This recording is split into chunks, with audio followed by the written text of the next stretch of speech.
Good morning. Welcome to the Art of Fire. Welcome. I'm Bruce, your narrator. This is Foster on the left, Josh on the right. They'll be making a spirit piece today. And we have Todd over here in the background working on glass. And right now, I'd like to give Foster a chance to speak to all of you. Good morning and welcome to the Art of Fire inaugural live stream demonstration. As Bruce was saying, and you might get a look at Bruce a little later on this morning because Bruce is an integral part of the studio, but more importantly is Theta. Theta's over on the computer this morning, and when you DM Theta, she's going to be receiving those DMs and responding to you on the computer. Bruce will be talking to you on the phone, and Josh and I will go ahead and be doing the demonstrations for you this first morning of many weeks to come.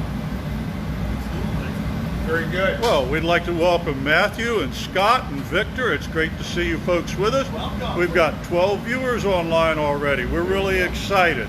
Good. So if you have an opportunity, like us, share the video with others. Let other folks know what's going on. And by all means, use the comment section.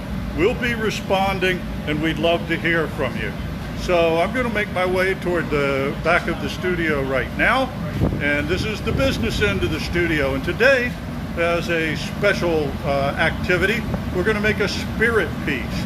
So if you've been with us at the Renaissance Fair over the years, you've noticed that a spirit piece has been made and hung for the duration in the studio.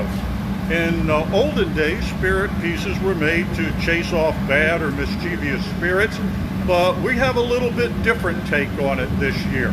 We're going to emphasize the positive and the looking forward and the opening of new avenues. So today, at the suggestion of one of our viewers, we are going to make a spirit piece themed on a phoenix. Josh, would you care to say anything about it?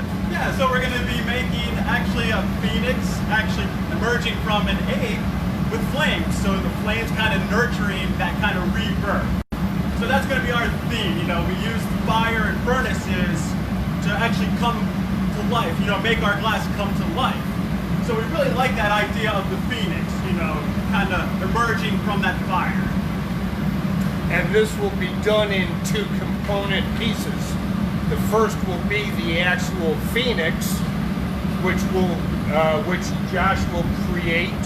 And what we will do is during the process, we'll talk about the different steps as they are occurring, so you understand the steps involved in the creation of the pieces of glass. And if I can interrupt you a moment, Foster, say hi to your fans, because everybody is watching and saying hello. Hi, folks. Okay, great. It's nice so to have we're you going with to us. start this off with Josh gathering from the furnace.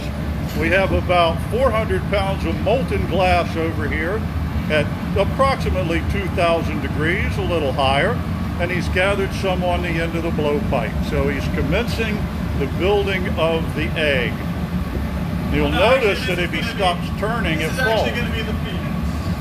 This will be the phoenix head. Oh, I'm sorry, the phoenix head, yeah. Okie doke. Well, he waited just a couple moments for that to cool, and now he's got the glass for the head, and he's going to come over here and roll it through some powdered glass. He's going to be mixing up a little bit of red and at some point a little bit of yellow.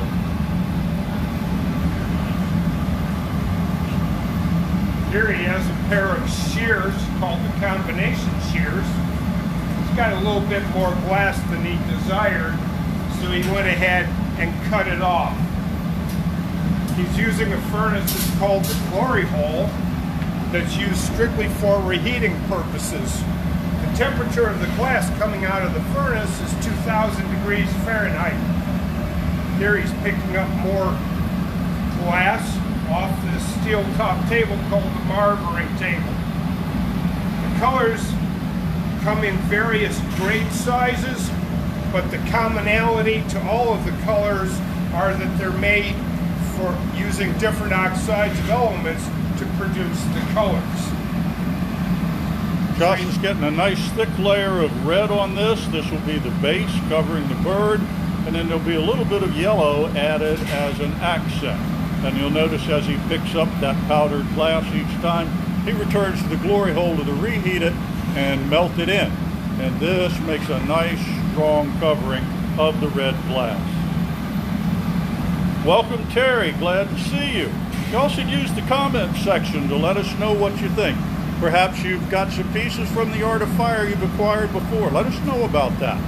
If you'd like to order any of the pieces that you see made today or anything from the catalog, that's really simple to do. You can use the direct messaging or DM on the Art of Fire Facebook page there. You're probably looking at it in the top right corner of your screen, and you can send a direct message to the computer. And as we've already shown you, Theta's on the computer today. She'll help you out with any of that. Another option is our Art of Fire website, artoffire.com, and you can go there, and we have a full catalog of glassware. You can order anything we have in there. So, hey, Michael Herman has joined us. Thank you, Michael. Hey, Michael all the way from the Netherlands. Hey, Michael. We're going just a little bit nuts in here because Michael got his start in glassblowing here at the Art of Fire. And he left and went to the West Coast, and now he's in Europe. And so anyway, hello, Michael. Glad to see you. He gave us 3 flames and a like. We love to see you. There you go. So Josh is now introducing a little bit of air into the pipe. You saw him pull that up to his mouth, and his finger is over the end of the pipe. And what that does is trap compressed air inside, and then it expands into the warm glass. He's got a little bubble shape on the end. Hello to Brian Ritter. Glad to see you joining us, Brian. Now, Josh is going to shape this basically into a sphere, and then he's going to manipulate it so that he can form the bird's head. There's a lot of moving back and forth to the glory hole. There's a reason I'm not on camera today, because this makes it look like all the glass blowers are skinny. And with all the moving around we do, you would think you couldn't have fat glass blowers, but it does happen. So Josh has to go to the bench. He works on the glass. Look at the orange glow.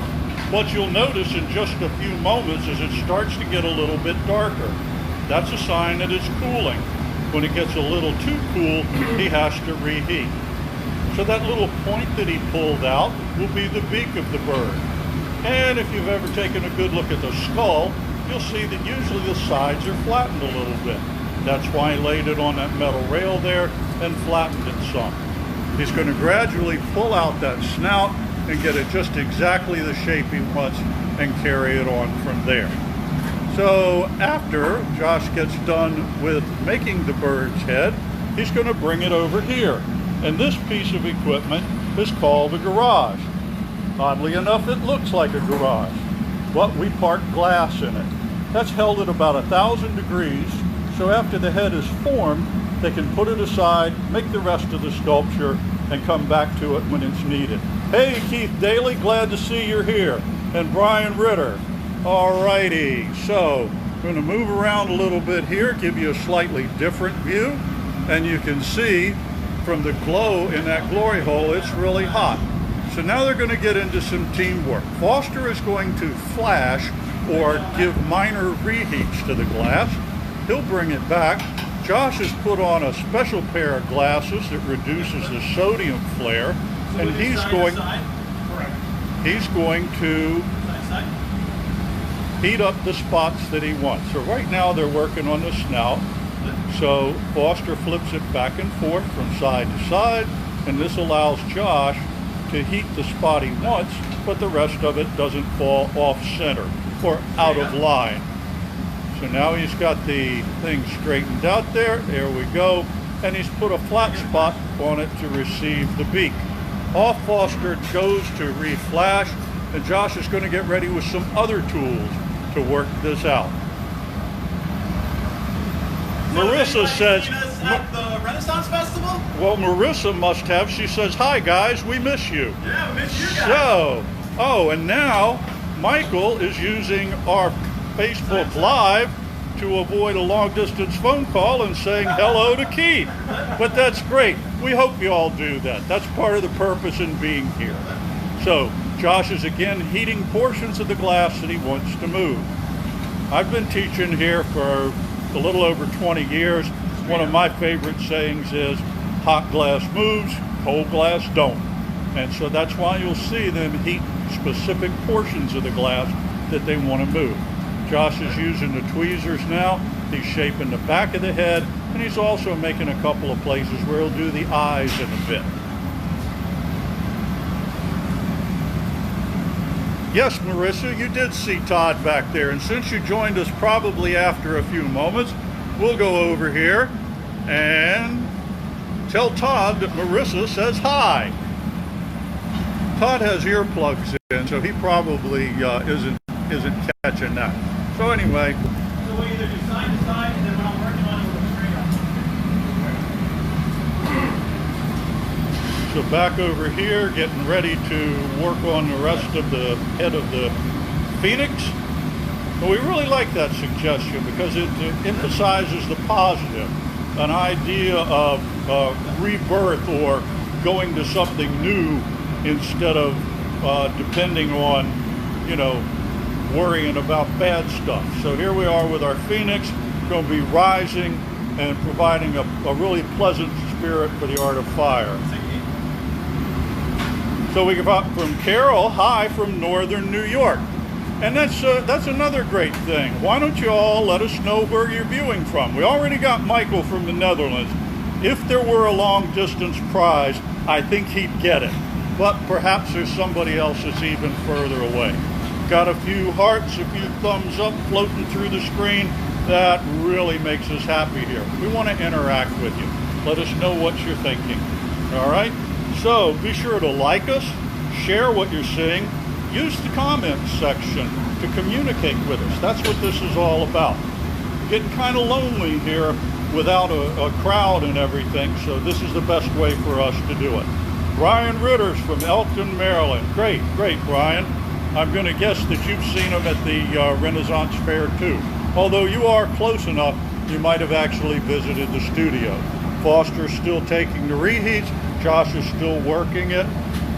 Brian says it's going to be the first year in the last 10 that his wife's not going to get a custom piece from Foster at the Ren Fest, but I think maybe he should know if he wants to order that custom piece, he still can. Absolutely. So yeah, I missed the comment a little earlier.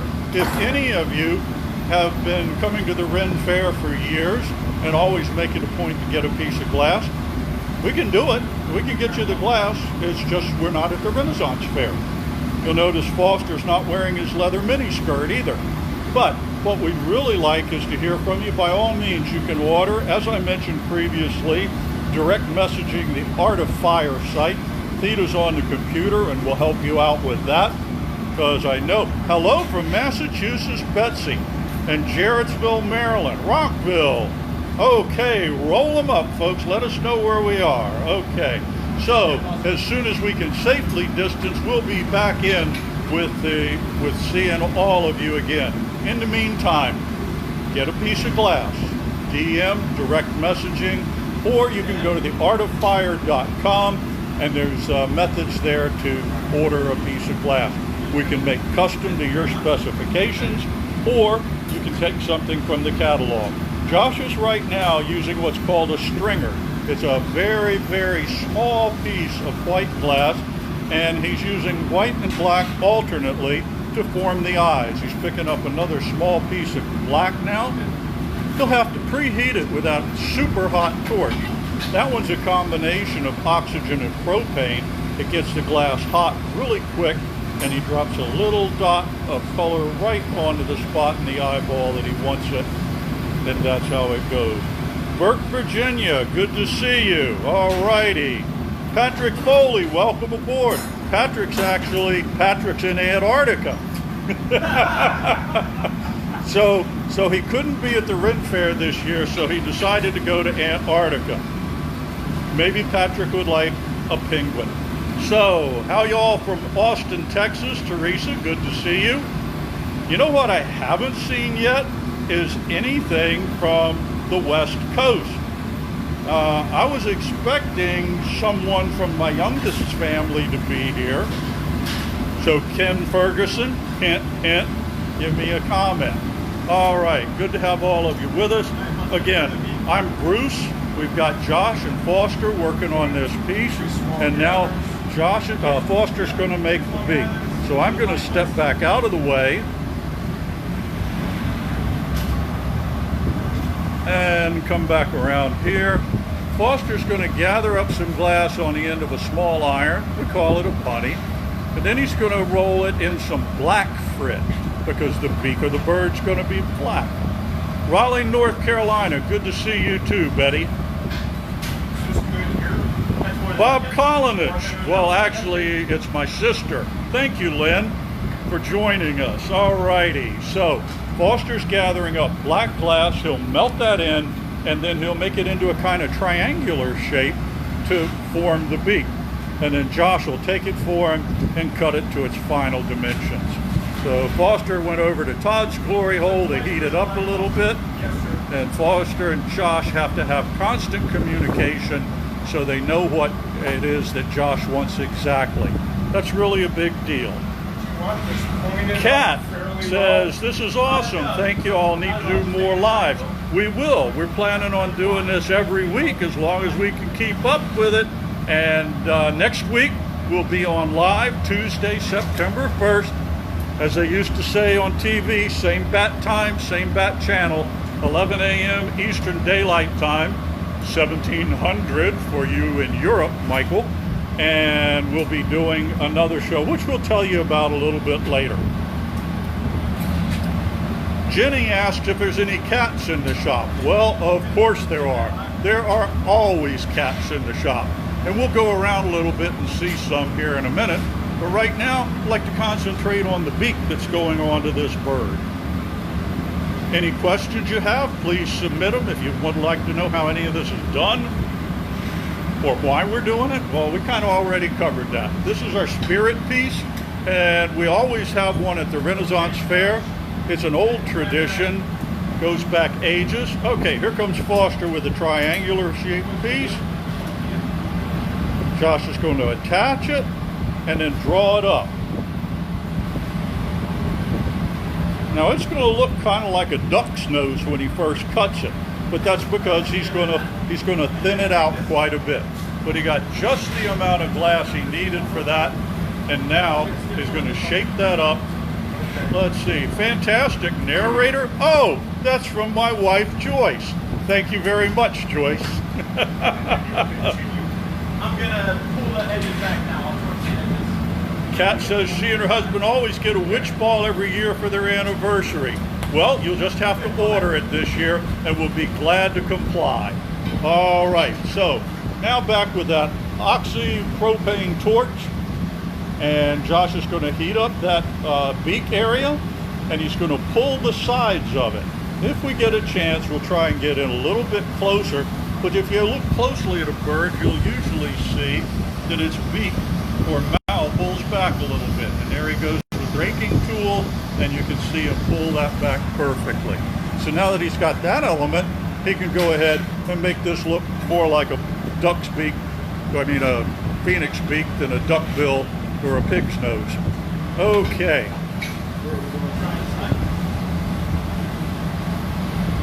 A little bit more work. Oh, right now I believe what he's going to do is put a couple more lines in it.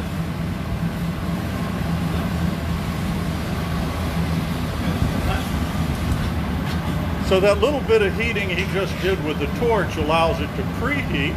Foster will reheat the whole thing over there in the glory hole, and when Foster comes back, you'll see a glow where Josh used the torch. And this is going to allow him to pull it up, stretch it out, and get the dimension he wants. Now we're looking a lot more like a beak, and there'll probably be a couple more applications of this. Please like us. We love those bubbles. Let's have some hearts. And if you're really creative, give us some flowers.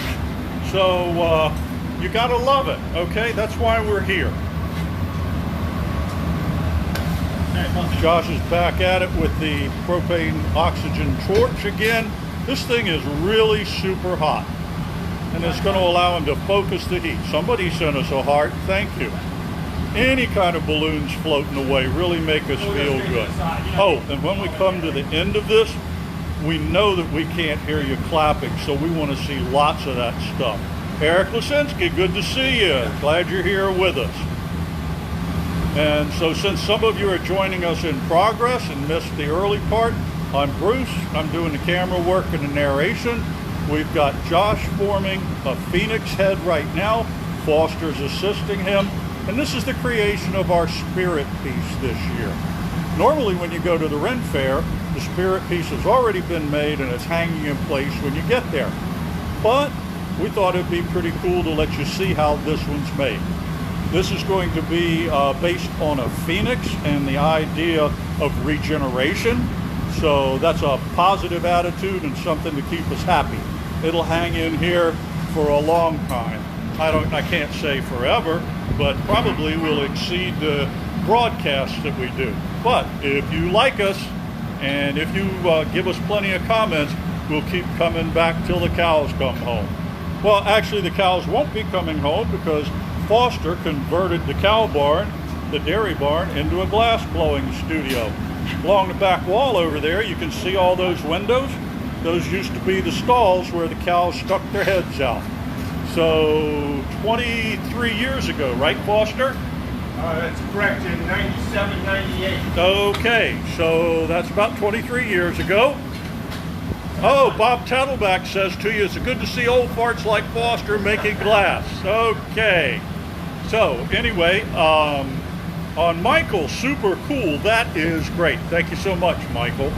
So anyway, Foster dug out the floor, got rid of all the dirt, poured the concrete, and built the whole studio. So that in itself is pretty amazing. But right now, Josh is putting a few more marks, a couple details into the beak, a couple nose holes, and then he's got the groove. So in just a few minutes, they'll be done with the head and they'll move on to something else. So now he's got a wire brush in his hand and he's going to scrub the floor. No, actually he's going to apply that super heat to the sides and top of the phoenix to give it some texture. Amanda says it's great that we can see the spirit piece being made. Can the spirit piece be purchased? Actually, this one is going to hang, but if you have an interest in purchasing anything, please direct message Theta at the Art of Fire. Use the Art of Fire Facebook page, and you can, when you go to direct message, then you'll get to Theta. And for those of us of a certain age that aren't really familiar with Facebook, what you can do is up at the top of the screen, you probably see what looks like a horizontal lightning bolt. That's how you message. And if you type in Art of Fire Contemporary Glass Blowing, or just start typing Art of Fire, it'll auto-complete. You'll send a direct message, a private message to Theta, and you won't have to worry about any of the rest of it reading it. Okay, so... I think we're good. Let's throw it in the Okay, garage. so let's get a good look at it first. Foster, if you can give us a good look at this baby. There is your phoenix. Yep. And here you can see the texture. Now talk about the colors too. So you can see this almost looks like it's black. All the colors we use, they actually go a lot darker when they get hot. So that red that you can see of most of the head looks like it's brown. It's going to be a bright red when it cools. And the yellow is going to be a bright yellow when it cools. So Foster's going to give it another reheat, and then we'll take it over to the garage and put it away for right now. So the garage is just for parking the glass. So the first part of it's done. That's the head of the phoenix.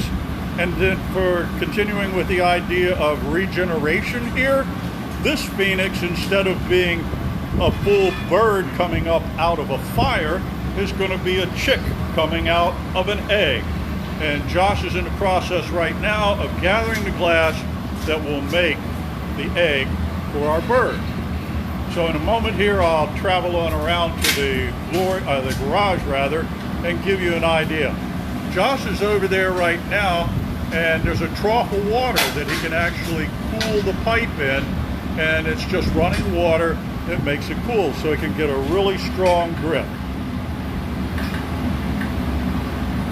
Thank you, Jennifer Watkins. It's nice to know that your grandmother always bought the spirit ball, and it really is amazing to see this year's. Very nice. Thank you. Yeah. Okay. I'm going to walk on around here, and we can take a little look at how the Phoenix head stays into the garage. Somebody asked about Todd earlier. Well, there's Todd, and he's making cats. But we have live cats also. Foster's going to occasionally turn this pipe, so I'll back out of his way. We don't want the head to get distorted. But in there, on the end of that pipe, is the bird's head. There's our Phoenix. And we have a little thermocouple up over here that shows us that the temperature is just about 1,000 degrees. That's a temperature that will keep the glass from cracking, but it won't let it change shape. Eric, thanks for the shout out. Bruce, of course. I'm trying to catch as many of you as you can.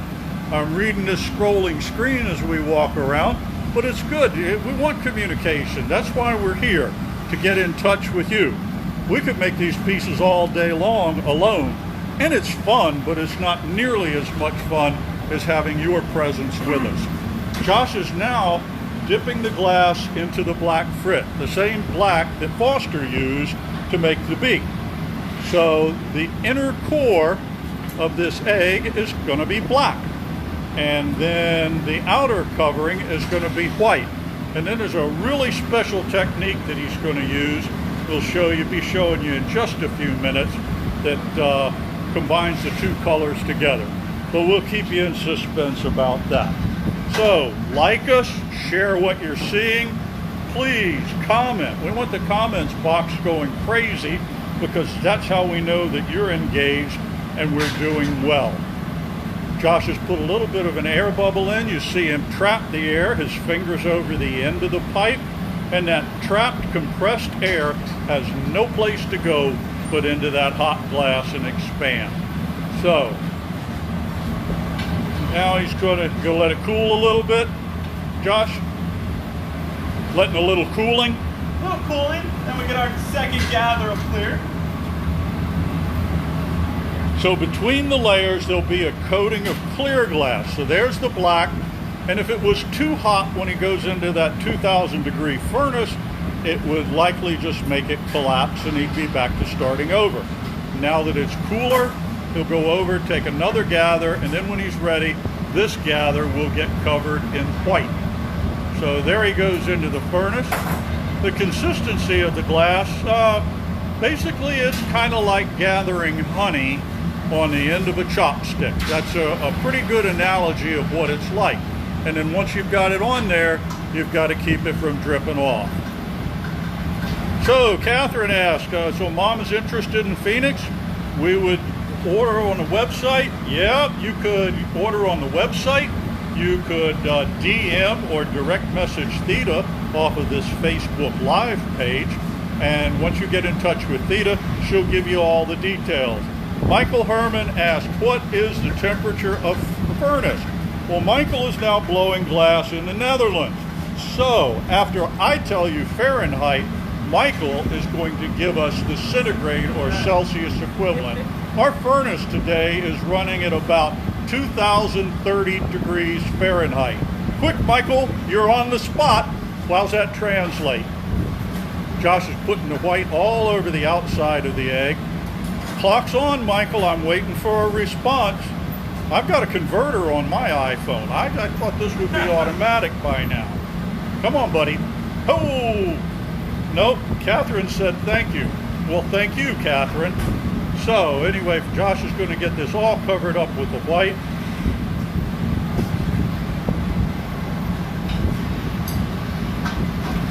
Michael's moving almost as slow as me on this conversion, so we'll just drop that line of thought.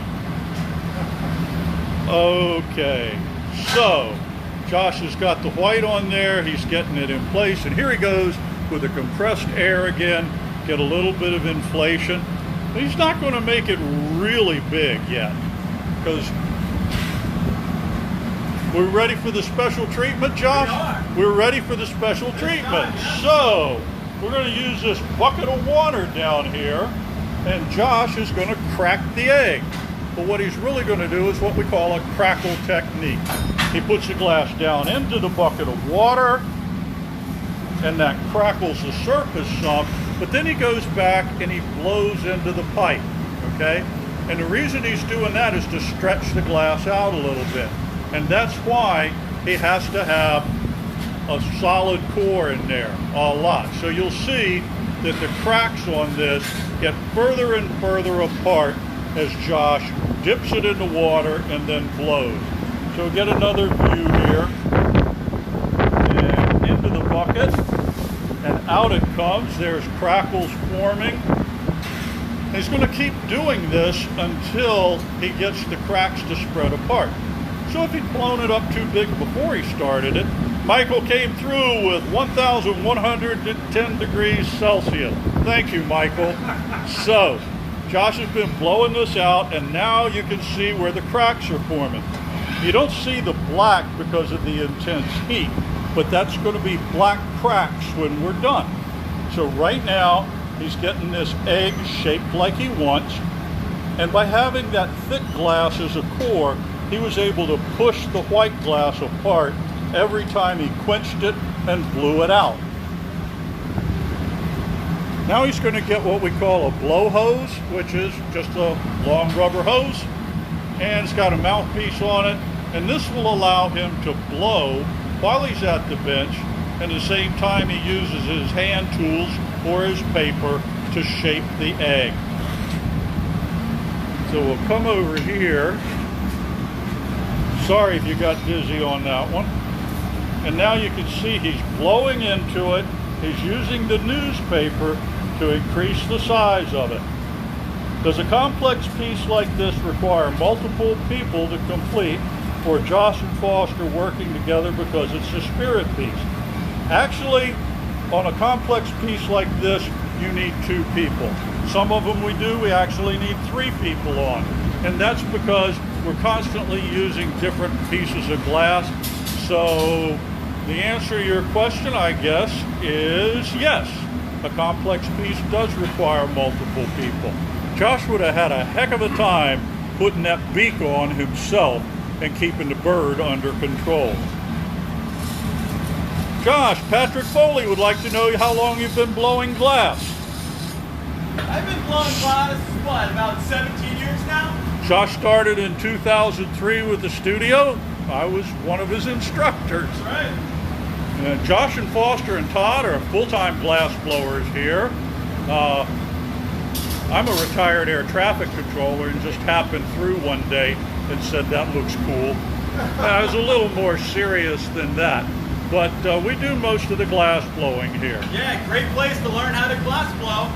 So once we're back to where we can take care of socially distancing and everything. Oh, wait a minute. Dan said, I would bet that an artist will only burn themselves one time. Well, sad to say, when you've been at it for a longer period of time, that might not be true. Glass blowers aren't the smartest either, So, actually, I like to say that glass blowing is not rocket science, or else the Chinese would have moved directly to glass blowing instead of rocketry. They had something on us. But anyway, as far as the burns go, in all seriousness, it's almost always minor, and it's almost usually a burn from metal. So those jacks that Josh is using on the piece right now, they're not glowing, they don't look hot, but those blades have just been in touch with glass that's about 1800 degrees Fahrenheit. So those blades pick up the temperature, and the most common burn is when you touch a piece of metal you didn't realize was hot. Brenda Lasher says they're watching from the car in the parking lot because they didn't want to miss it. Well, thank you, Brenda. That's wonderful. Okay, Josh now has a small piece of metal. It's tungsten, and he heated it up, and he's plunging it down into the egg. the tungsten retains its heat, it doesn't stick to the glass too much, and it allows him to poke a hole. So what he'll do next is, after he heats this up and enlarges that a little bit, he's going to make that the opening for where the bird is coming out of the egg. So a little more heat on it, and he'll take his pair of tweezers and spread it open some, lift it up a little bit. And since we mentioned learning, and I kind of got interrupted by myself, we do teach, I've taught here for 20 years. And so once we're back to the point that we can have the social distancing under control and have everybody's safety absolutely perfect, we will be resuming lessons. And we teach lessons to all levels of glass blowers. And our favorites are the beginners, because they're way more fun. All right, Josh is cutting the glass now. It has to be hot, and he's creating small slices, which he'll peel back as he gets it cut. He wants this opening to be just large enough to stick the bird into. Oh, Eric lost his video feed. My indications are that we're live, so how about using the comments box, folks? Shower me with information that you indeed have our video feed. 5, 4, 3, 2, 1. Comment. Okay, not so far. Matthew says we were still very good. All right. Josh is particularly worried if the video feed goes out, because Matthew, 5 by 5. Rachel got the feed. Brenda, we can see you. We got the hearts rising all over the place. But anyway, Josh is the one that would have to fix this stuff, because I don't understand it, but he's busy making a piece of glass. You can see how he's opened up the egg now, and he's got a perfect place for the bird. Okay.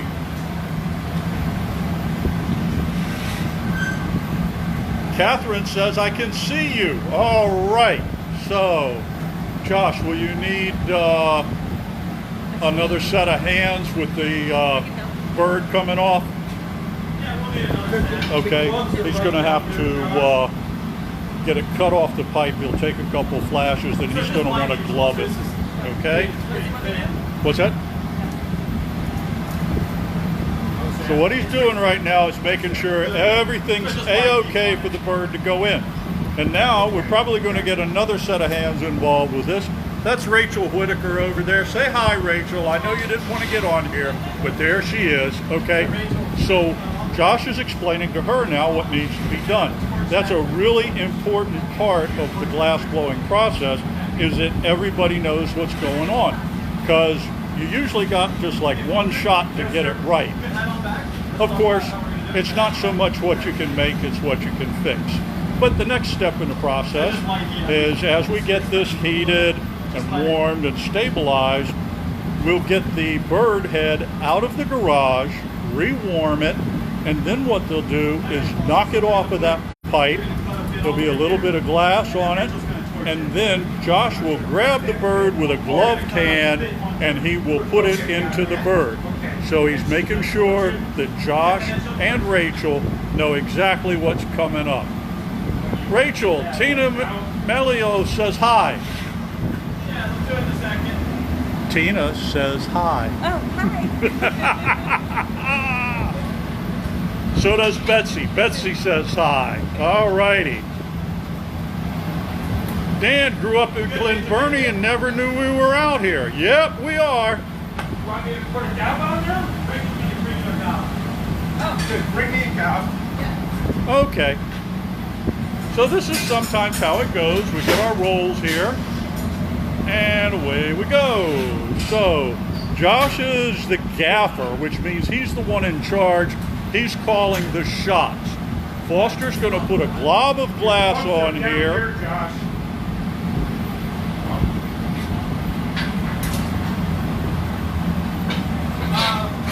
Foster has the bird head in his hand. Josh has the bird head in his hand.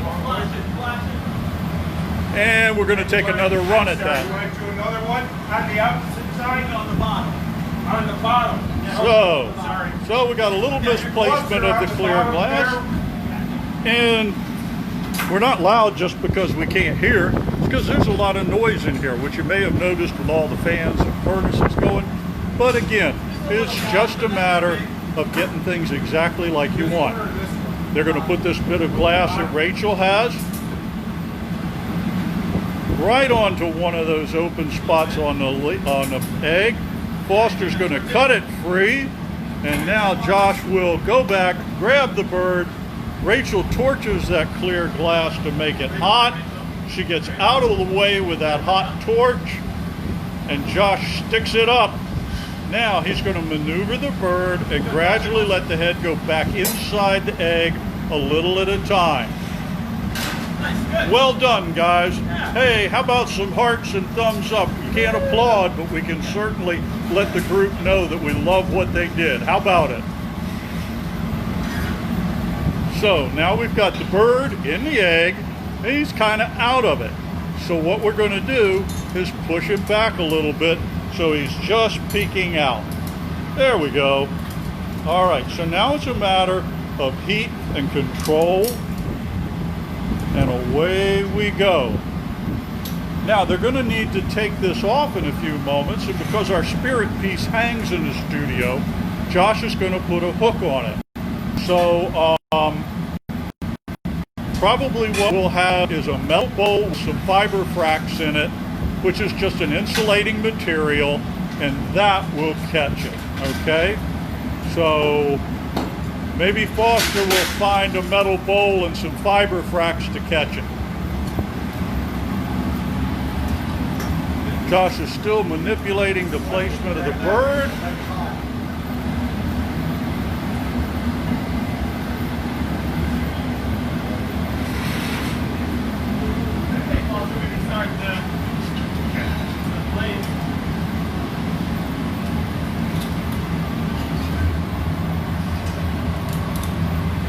So now you can see he's actually closing the egg up a little bit so it looks like the phoenix is pulling his way out.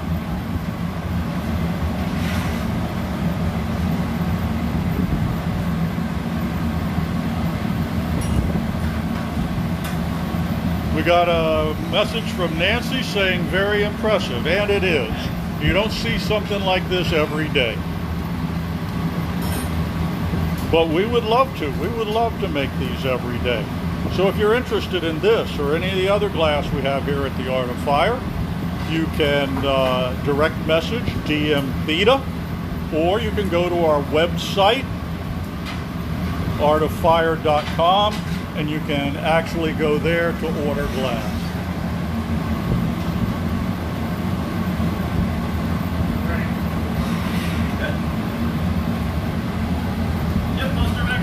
So Foster's now making the flames because a phoenix always comes from a flame. He delivers the glass to Josh. Josh stretches it up in the shape of a flame, winds it around, and cuts it off. And then immediately Foster will get rid of that iron, putting it in a water bucket, and commence to making another one. So the way Foster is making the flames, we'll just walk around over here a moment and catch a view. He gathers some glass out of the furnace, and then he comes over here and he rolls the glass through that mixture of red and orange and yellow, typical colors for a flame. Then he'll put it on this serrated plate after reheating it, and then make it a long slice to kind of rectangular. And that's what Josh puts on. So there's the colors going on, and a little bit on the end so it gets covered. Now Foster's going to reheat that. His next step will be to come over to that serrated plate and shake it. This puts grooves in it like there's actual flames coming up. Now a quick reheat on Foster's part, and we'll watch them attach this flame from this direction. Foster gets the flame hot, brings it over under control, turning gently. Josh guides the attachment point and drags it up.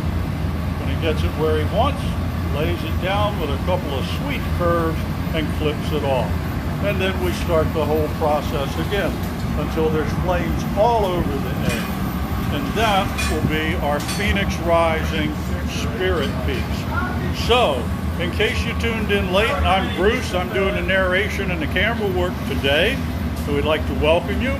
We've got Josh Reese as the gaffer. Hi, I'm Josh. Okay, Josh is guiding the construction of the piece.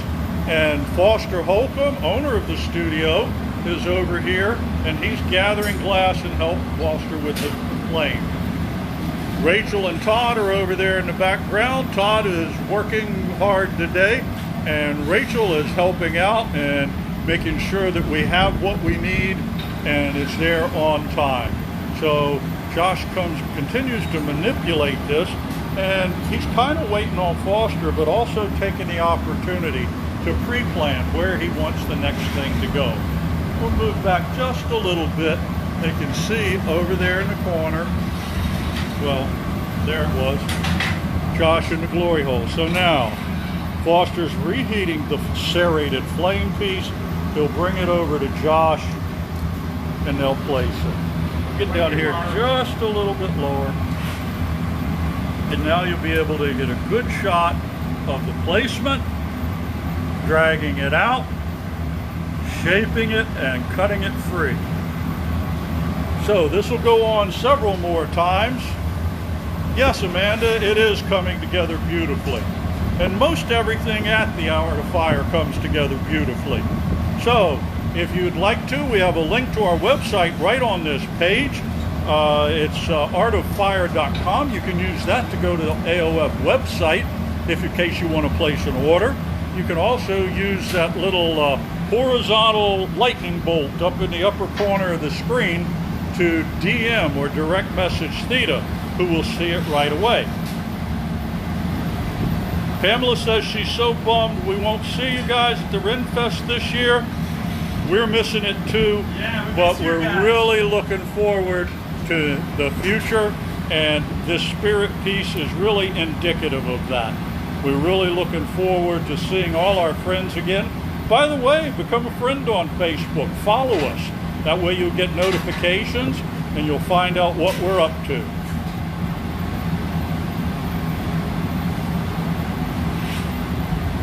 Here comes Foster with another flame.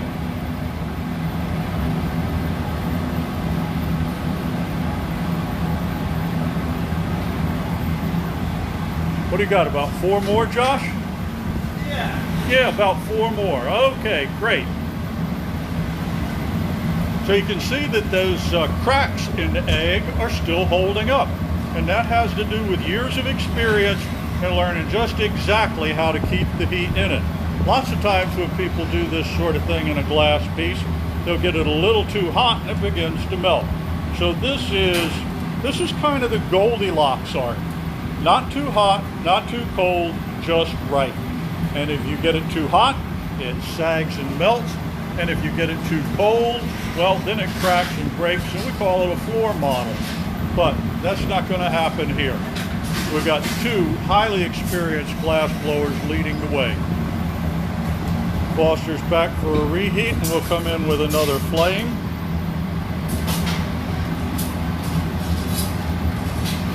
Can we nickname this James Brown and the Fabulous Flames? I guess not. No response there. Who's James Brown? Who's James Brown? Yes. Okay. We have a constant battle in here over generational distances.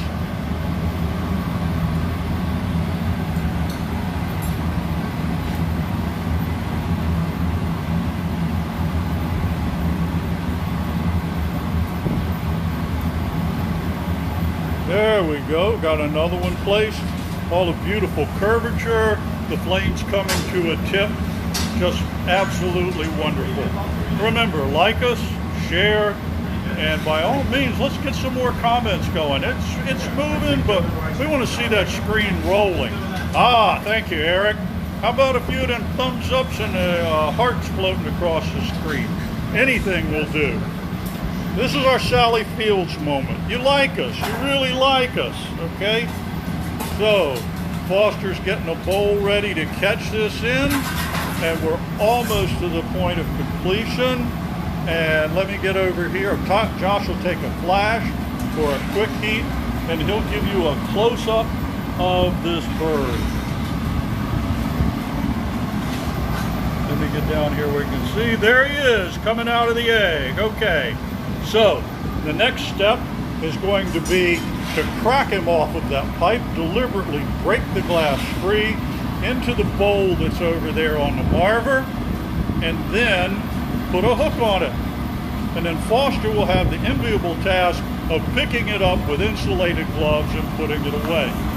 Josh chills the neck a little bit, taps the blowpipe, and it comes free. There's a hole in the top of that, but I'm not going over there with the camera because I certainly don't want to interfere. Josh will bring the glass back, get it shaped just like he wants, and then drop it on top of that hole. A quick roll on the metal table we call a marver. A little flattening, and then he'll grab his shears, place it, and then cut it at just the right spot to grab his tweezers and make a hook. Brings it up, curves it away a little bit, and brings it back over for a loop. Okay, and now it's nice and rounded, so the next step is going to be to put it away. It's actually the longest part of the glass blowing process is the annealing. Foster's going to glove up, or he's going to make Josh glove up. You're going to want to, he's going to use the hook. Well, he's not. Okay, and into the annealer. The bowl and the fiber fracks are just fine. They can sit in there all day. So, Bob says, well done, guys. Jesse Rose sends us a bunch of smiley. Come on, folks. Let's congratulate these people. Let the hearts flow. That's great. Thank you, and Josh. Where did Josh? Josh ran away. Thank you. So, I hope you folks enjoyed it. That was a lot of fun making it for you. And like you said, come back and see us again. We're going to be making some more pieces today, so stick with us. And then next week we'll be here on Tuesday to make some more beautiful pieces. So thank you very much for watching. Stick with us because Foster's going to be making some beautiful tableware. So yes, stick with us. And we'll start here momentarily. Just need to set the bench up, the final setup, and we'll get underway. So now, my job is to keep holding this camera for however long these guys go. But we got some more information for you, okay? So over here on board, somebody asked about cats earlier. And yes, we have cats. In fact, Harry the black cat was up here on our display a little while ago. So here we are live streaming. Eric says clap, clap, clap, clap. Thank you. And we're getting the hearts and the thumbs up. Marissa, do we get to see it when it's done in the annealer? Absolutely. We'll be posting a picture of it on Facebook after it anneals and is out tomorrow. But in future episodes of these live broadcasts, you'll see it hanging in the studio. So here's our program for today, what we're doing live. So we've done the studio spirit, and then we're going to have a theme today of tableware. And Foster's going to demonstrate the rest of the pieces. We're going to have a mug, a goblet, and a pitcher, all made just a little bit differently. And we'll talk about some of the techniques involved there. I'd like to back up here just a little bit and give you a broad view of our display table, because we have a whole bunch of pieces here that are representative of what it is Foster will be doing. You'll also see numbers associated with each piece, and those numbers can be used if you'd like to direct message Art of Fire on the Facebook. You'll be in touch with Theta and she'll arrange a sale. So before we get into pricing or anything like that, let's take a quick look at some of these, and I'll go ahead. I guess this is number 11 over here. We'll put that back up. So over here on the right, we have a variety of mugs. You can see there are different shapes, and we have tons of different colors available. And if you don't see a color here you like, we can custom make one for you and ship it out. This one here is of particular interest to me because of the optics that it has. I like that hexagonal shape. Lots of times when we get optics, we get squares or diamonds or straight lines, but this one is really unique. This one has a hexagonal shape as it's blown out. So this one is number 15. Hey guys, I could use a hand here because there's two numbers by the blue mug, an 11 and a 14. Which do we want it to be? It's going to be 11. It's going to be 11. So if you'd really like that hexagonal pattern that I just picked up and showed you in a beautiful violet, just using the DM functionality on the Facebook, get in touch with Theta and say, I'd like to buy mug number 15. And we've got some others there, like I said, with a variety of colors. Demonstrates a mug, he's going to come over to goblet. And the goblets come in a variety of sizes and styles. In fact, we've even got stemless wine glasses here at the front. We've got champagnes with a stem pulled as part of the body. And then back here, be a little easier if I pick one up, we have a goblet which is made in 3 pieces, where the stem is attached to a bowl and a foot put on it. And in addition to that, the camera over here, yep, there we have a tulip-shaped goblet, and also in the back you can see a white with blue. So those are the goblets, okay? So in terms of pitchers, we have several of these in what we call a traditional shape, but we also have flattened pitchers, which are fairly unique. Not a lot of folks do that. And so let me get around here on the edge, and looked at from the edge, you can see that the pitcher has indeed been flattened. We don't have any pumpkins right now. Catherine and Pamela have asked about that, but we will be having some pumpkins later on, and we might have a pumpkin mug around here somewhere. But what I'd like to feature for you right now is a giveaway. And this is what we call a confetti mug. It's got a deep blue background and a multicolored base, and it looks like confetti. And what we're going to do is go through the list of everybody that has commented, whether they're live with us today or watch it subsequently on a video. And then before next Wednesday, we'll pick somebody that's been in the comments section to get this beautiful blue confetti mug, and it will be shipped to you. So again, what we're going through today is going to be the mugs, the goblets, and the pitchers. I'm going to come over here and give you an idea of the prices right here, the flattened pitchers, the traditional pitchers. Stemware is sold in pairs, okay, as are the stemless wine glasses and the mugs. Mugs are sold singly. So that's what we've got right here on our feature table today, and this is to give you an idea of what you'll see being made. Not only that, but to give you an idea of what's available for purchase. So I really love the flattened pitchers. They're a lot of fun to make.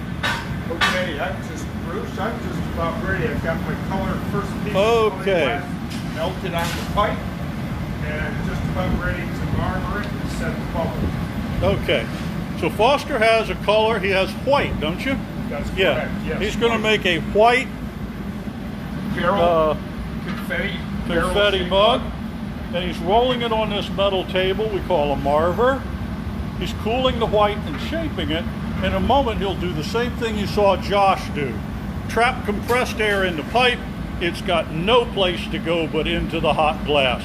It's not going to break that stainless steel, and it's not going to bust his bony finger off the end of the pipe.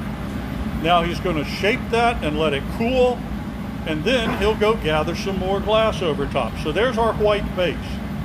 So when we have a solid color in the glass, or what appears to be solid color, a lot of times it's a small piece of color like that that then is encapsulated with clear glass. There goes Foster to, I could say encapsulate the glass, but he's just going to go gather.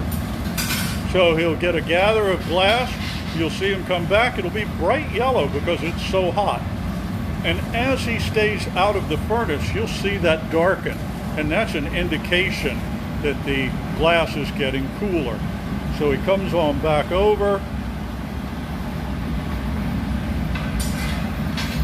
Now he's going to use a cherry wood block, any fruit wood would do, and he's going to use it to kind of shape and cool the glass. Rolling it in that wooden block, which is always soaked in water, creates a bed of steam for the glass to roll on. Okay, Bridget, your internet went out when we talked about the giveaway, so I'll talk about it again, because really a lot of this is going to be redundant. There he goes with more air in it. So the deal with the giveaway, for anybody that missed it, I'll come over here and give you a shot of it again. This blue confetti mug, very similar to what Foster's making right now, except he's making one in white, okay? So, of all the people that comment now, or if you're viewing the video later on, anybody that's commented, somebody at random's name will be drawn and they'll get the mug. So over here is the confetti. We're not going to go up on the rooftop and throw it off like it's a parade.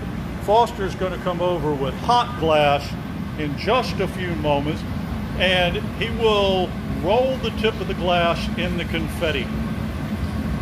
The confetti that you see is really just granules or grains of many colors of glass. It's called frit, and what it really is basically is ground up glass. We can get it in grains as fine as sand or in fairly large chunks. He's given the glass a little bit of shaping there, and now he's going to come over and roll through the frit. This picks up the color because his glass is so hot. You can see the tip of it glowing yellow. When he gets the amount of glass he wants, he simply makes sure there's plenty of glass off the end of the pipe. Here we go with the compressed air bit again, and you'll see that white core start to grow.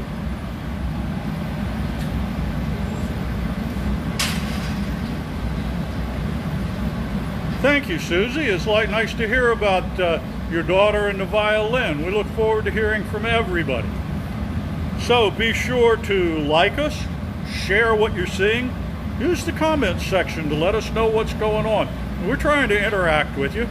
So also you can follow us on Facebook, and for the ease of navigating, there's even a link to the Art of Fire website lower on this page from the video. Foster needs a slightly larger block. He's kind of like the captain in the movie Jaws. I think we're going to need a larger block. Anyway, he's got that. He's chilled it, and once again with the compressed air. You'd think glass blowers are full of hot air too, but actually it's the glass that's hot. We just supply the air. Oh, and Bridget said she does the peasant and maypole dancing with the ditties. Wonderful. Well, I know you guys miss it as much as we do, but we're really looking forward to connecting with everybody and maintaining that connection. Foster is going to chill the bottom of the piece simply by rolling the tip of it. See how he's not letting all the glass touch? And that is so that that portion of the glass stays hot and the inflation takes place up top. He'll take several reheats here and begin to get the glass shaped up like he wants. When we make a piece of glass, we typically blow the bottom half of the piece first, form that, then transfer it to another pipe and finish off the top of it. Foster judiciously applies more air, getting the diameter of this set, and he's cutting a line very close to the pipe, because there's not many of you that want to drink out of a mug that has a 4.5 foot piece of steel attached. That's where he'll separate it later on in the process. A little more air. He's actually going to blow this larger than the diameter of the finished mug because he needs to make it longer. And then we're going to get to see his drum major skills at work here in a few moments when he spins the pipe around like a propeller blade and lengthens it.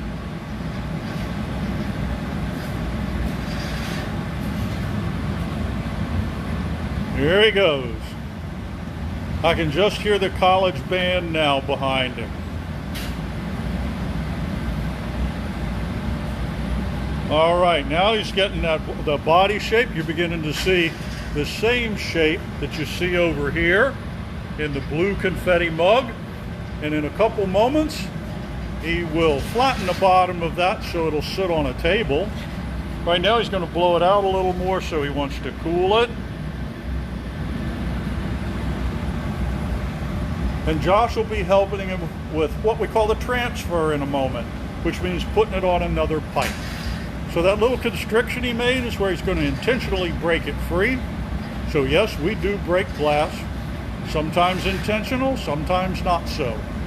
Alrighty, now he's back, and you can see from a little bit more of a yellow glow, the bottom is more hot than the rest of it. And he takes the paddle and flattens it. And now instead of rolling off of your table, the mug will sit on the table. And if you would like this very self-same mug, don't try to purchase it through the website. Somebody will beat you to it. Direct message Theta just as quick as you can and say, I want that mug. It's the same price as all the others. It's $45 for mugs, and this one can be yours. Watch it made. All right, now the moment where we hold our breath because he's going to break it free. A little drop of water and a smack of the pipe. Well, a gentle tap. It's not whack-a-mole. And it comes free. Now Josh has it, and there's the little bitty opening that's in the end of that. So again, you can't drink from that, but Foster's going to take care of it. So that's how we form the bottom of a vessel, and now we'll work on the top. So it also gives us an opportunity to see a little bit of spot heating. So Foster will occasionally put the whole thing in there, but a lot of the time what he'll do is only heat the end that he's going to work on. So right now he's got the opening or the mouth of the mug in the heat, and he's turning it, and that's going to keep it balanced. He's going to heat that up. And every once in a while he sticks it back in the flame to warm it up some more, and then heat it a lot more than that. And this step usually takes a while because that glass was cold enough to fracture. It's going to take a little while to heat up to become malleable again. So as soon as Foster detects that it's reached that point, he'll go back to the bench and begin to work it. How does he know? Well, that's part of 40 years experience glass blowing. He sure isn't going to touch it. He's not going to grab it. We don't have a thermometer. But what he does have is recognition by looking at the color indicates the heat, and also if the glass moves a little bit, it's hot. Todd, Michael Herman says hi. Foster's now opened up the mug. Todd's giving you the wave. Yeah, oh, come on, give us the beauty queen wave. Yeah. Okay, so now Foster is getting this vessel open. He's going to go back again for a heat and get it shaped up just like he wants. After he gets that done, he and Josh will work together again to put a handle on. Some of these processes are possible alone, but it's a whole lot easier if you've got help. Okay? Oh, and Theta. Michael Thurman says hi. Theta will say hi in a minute. All right, here we go. He's heated the lip of the vessel. He's got his jacks in there and opening it up. Well, Foster, you're right here. Michael says, hi, Foster. Hey, Michael, how you doing, my friend? Okay. Thanks so nice to have you with us. It is. It is. And Michael's coming all the way from the Netherlands. And if we could add a little personal note to it, have you still got Davide there with you, Michael? Okay, now Josh is reheating, and Josh, Michael says hi. What time is it in the Netherlands? What time is it over there? Well, he started out at 5 o'clock, 1700, and we're an hour and 10 minutes into this, so it's 6 p.m. local. And Michael says, hi, Bruce. Now that makes, oh, come on, give me a heart, Michael. Give me a heart. Come on, you can do it, buddy. All right, so now they're flashing the piece, getting it ready to go. Thank you. All right, Foster's going to form up the handle on the metal table. We call a marver. Once he gets it shaped just like he wants, Josh is over here waiting on him patiently. Sometimes he'll say, move it, Foster. Now he won't really. Foster's the boss. We place the handle and draw it upward to thin it out a little bit. Make sure we got plenty of contact. He snips it, and Josh adeptly turns it so the handle string goes straight down. Foster clips it for some fresh hot glass and then brings it up to touch the body. Now he'll use a carbon bar, and that carbon bar is going to shape the handle. He uses it to roll the handle upward some, and he makes the shape, and there you go. And that shape can fit your hand perfectly if you want. Please, if you'd like this one he just made, DM, direct message. You'll find Theta at the Art of Fire Facebook page, DM Art of Fire, and this mug can be yours. $45. I wouldn't wait on using the online artoffire.com to do it. And if you purchase this mug, we will not be selling it to you with another 4-foot piece of steel attached. We're going to have another deliberate break here. Foster's going to warm it up just one more time, and then he's going to cause it to break right where that little glue bit or punty is attached to the bottom of the vessel. Thank you, Bridget. We think it's beautiful too. Here comes Foster. And what he'll do right now is use a butter knife to chip around the bottom of the joint there. He's not trying to knock it off. He just wants it to be cool enough that it breaks at that weakest point.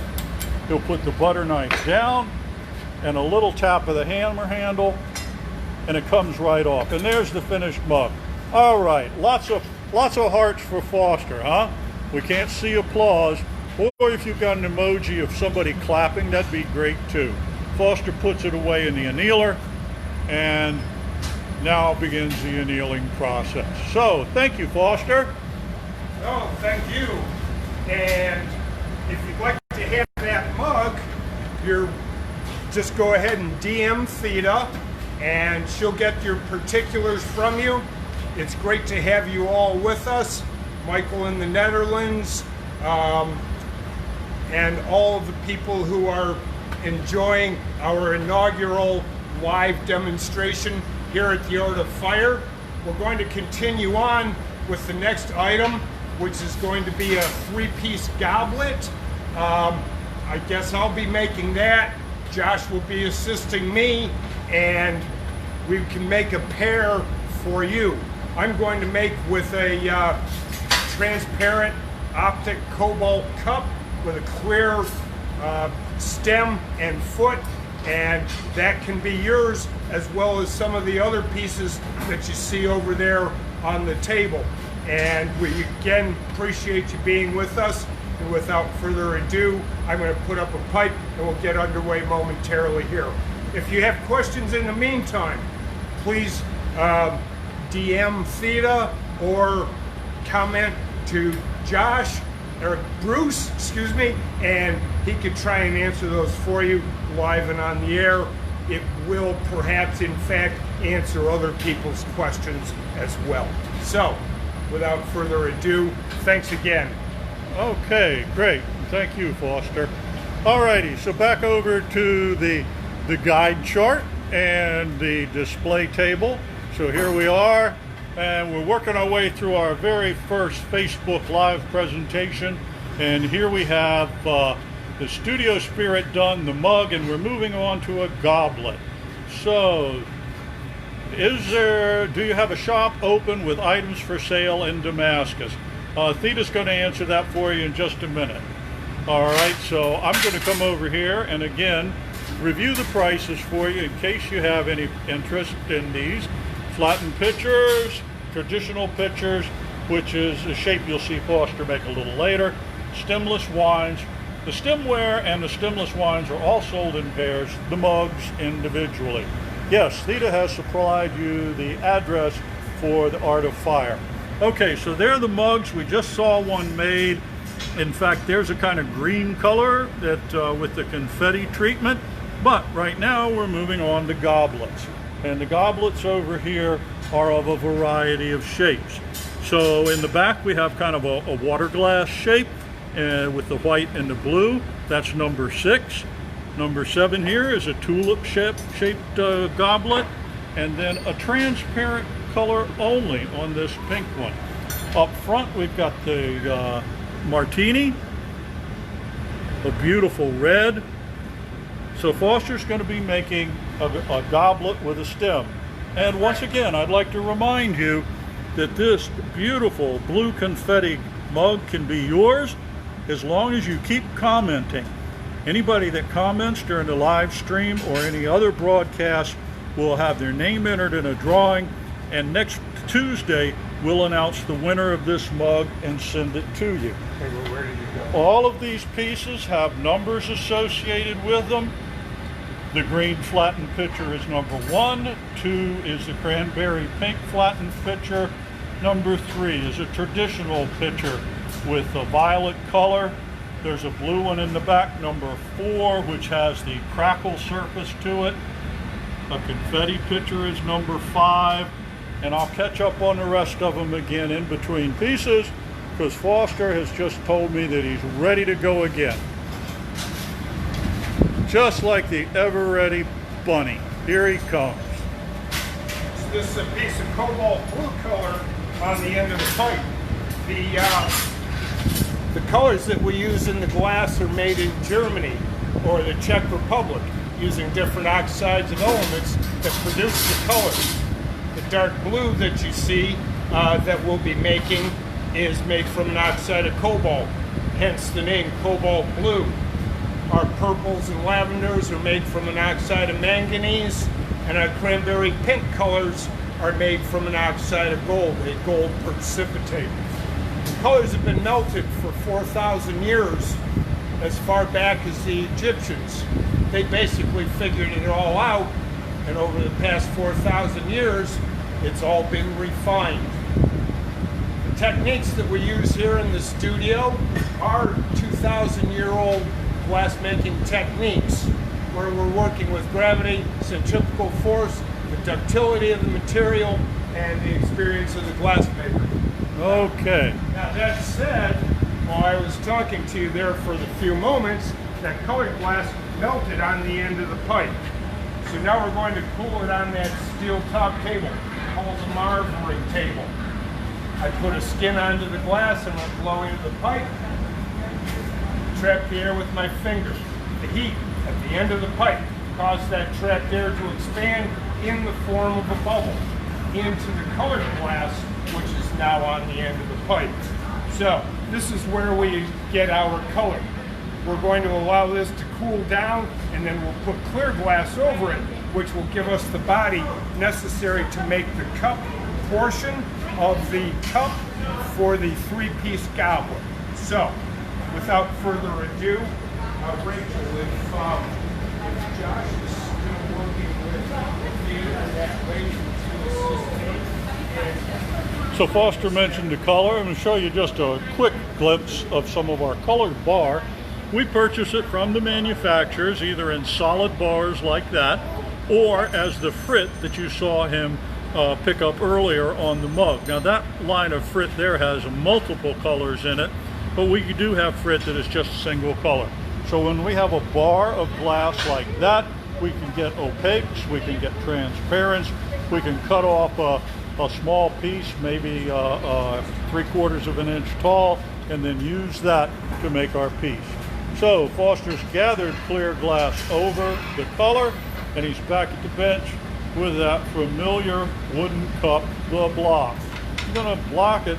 This not only shapes the glass a little bit, it's stabilized. Does Foster have a degree in physics or chemistry, or has he just learned all this through? Tell the folks where you learned to blow glass, Foster. I actually had my foundation training in the UK, in England, back in 1980 and 81. And that was a formal trade school education program that was offered through the Dudley College of Technology out in the West Midlands, which is glass-making country in the UK.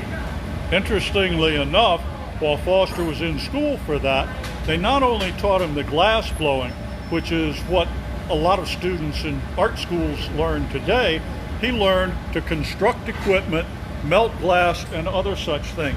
And all of the equipment that you see here in the studio today is made here. All of the equipment you may have seen at the Renaissance Fair is made by Foster and the crew here at the Art of Fire. And it's a particularly good skill to have, because if something breaks down now, you know how to fix it if you made it. If you just bought it from someone, you might not have a clue as to what to do.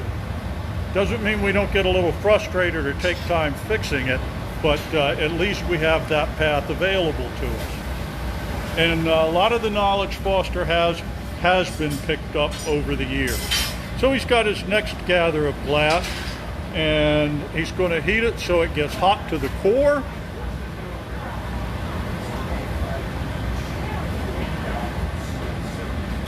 And we're also interrupting his rhythm a little bit, and it doesn't really affect the piece at all. But when you have a certain flow to making something, sometimes you have to really concentrate on what you're doing. So sorry I distracted him, but I think it's really interesting that he learned in the UK and he learned in such a comprehensive program. So here he comes now. And then shipping is 16. And this is a working glass studio, so we have customers that are on the phone or asking questions. So occasionally you'll hear him talking to Josh or Rachel or someone else about what's going on or setting a price. Optic mold now? And it is. Foster's going into that metal canister with the glass, and he's going to get it to acquire those ridges. He's going to blow compressed air in there, and when it comes out, the glass will have ridges, just like Ruffles potato chips. Okay, we call that an optic mold because it's an optical impression. It's a decorative device. It's not to form the glass. We do have molds that will actually make pretty much the finished form of the piece, so all you have to do is knock it off and polish it up a little bit. Almost all of our glass is what's called freehand blowing.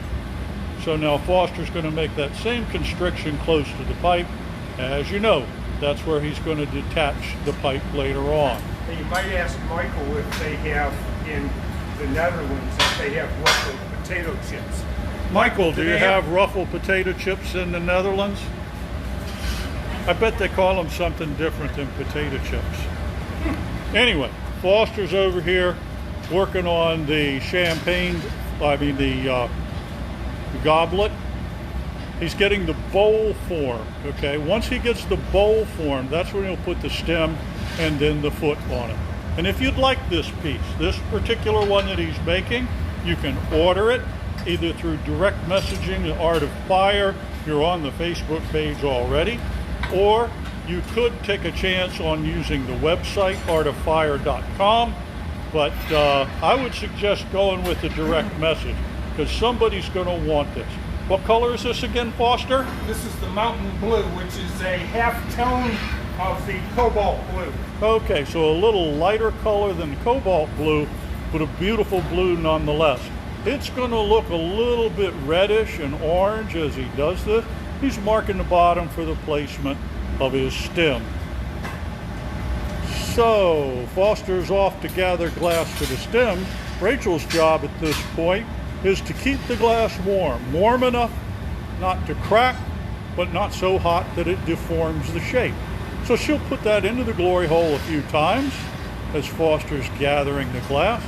And then what you'll see is a perfect dance of coordination as Foster comes back to the bench. Rachel takes the heat, moves in behind him to present the glass for the stem.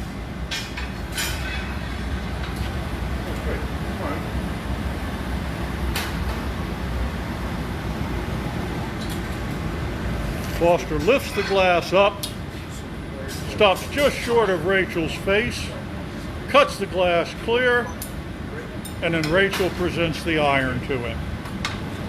Now Foster will begin to shape the glass to construct the stem.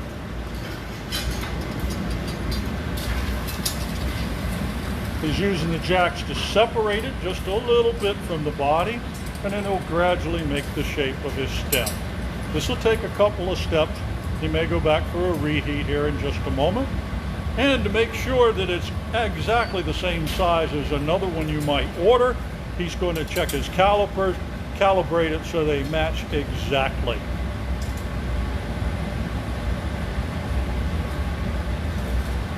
So now you see the stem taking shape. The calipers check the measurement. If he decides he needs a little adjustment, it's back to the glory hole for a quick reheat. Soften the glass in the stem and then bring it back to finish it up.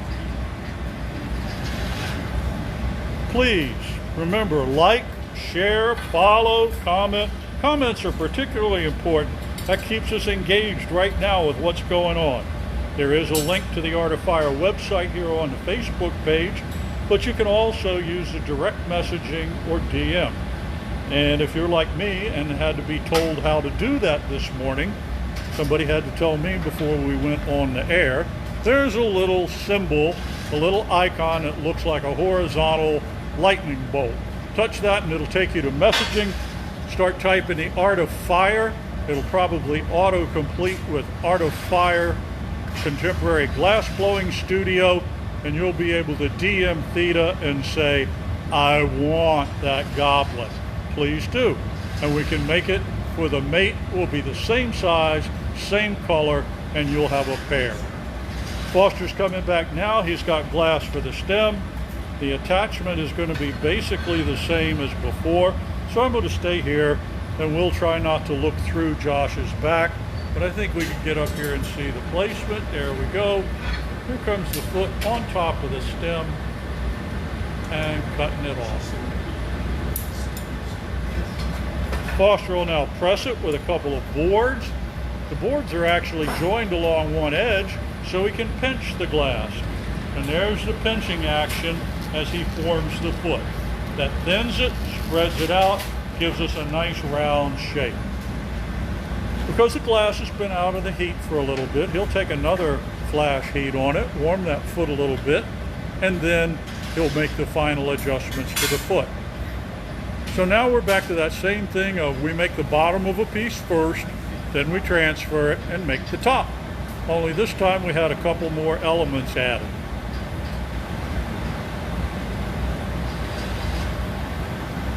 Foster has a bar with a carbon pad on the end of it, and he's going to use that because the carbon takes less heat out of the glass. Gives it a beautiful little taper.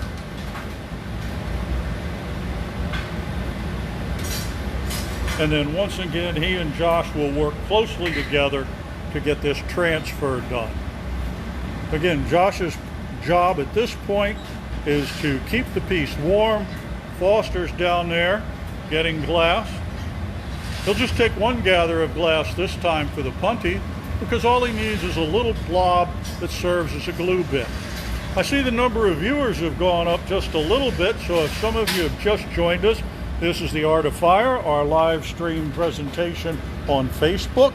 I'm Bruce, I'm narrating and giving a little bit of explanation to what goes on.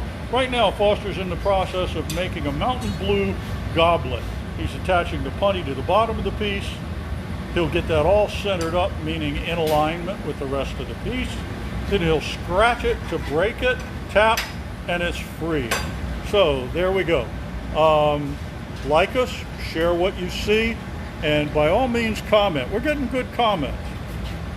So Bruce, what about you?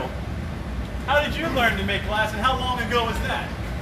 I started 20 years ago, and I can honestly recommend that age 50 is not a good place to start. Actually, I'm joking about that. I'm glad that I did. I took a couple classes up at the Corning Museum of Glass. They have a wonderful studio up there, and they also teach. I've taught up there numerous times, but the Art of Fire here is my home. And so just through trial and error and a lot of patience on everybody else's part, I've learned to blow glass. And I am a retired air traffic controller, and so I haven't been doing this full time all that time. So Foster, Josh, and Todd have been really helpful with information and teaching me, and then I've blundered through some on my own.